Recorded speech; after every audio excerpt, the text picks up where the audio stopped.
یہ کون لوگ ہیں؟ یہ وہ لوگ ہیں کہ جن کے گھر سے ولایت کا سلسلہ شروع ہوا ہے۔ ولایت کی بنیاد جس کے گھر سے نکلی ہے، بولے سبحان اللہ۔ یہ کون لوگ ہیں؟ یہ وہ لوگ ہیں کہ جن کے گھر کی کوثر ہے۔ یہ کون لوگ ہیں؟ یہ وہ لوگ ہیں کہ جن کے گھر کا تقویٰ ہے۔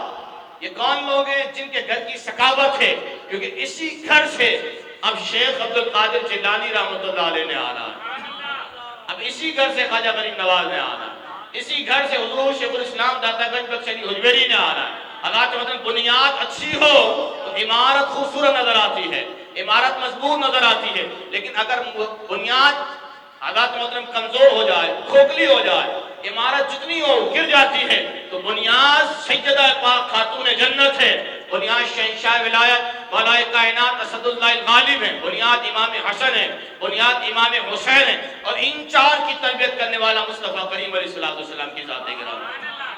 پردہ بھی ان کے گھر کا، حیا بھی ان کے گھر کی، ثقافت بھی ان کے گھر کی، جود و سخا بھی ان کے گھر کی، نبوت بھی ان کے گھر کی، رسالت بھی ان کے گھر کی، ہر چیز اس گھرانے کی، ہر چیز اس گھرانے کی۔ یہ گھرانہ نہیں، کائنات میں کوئی گھرانہ نہیں۔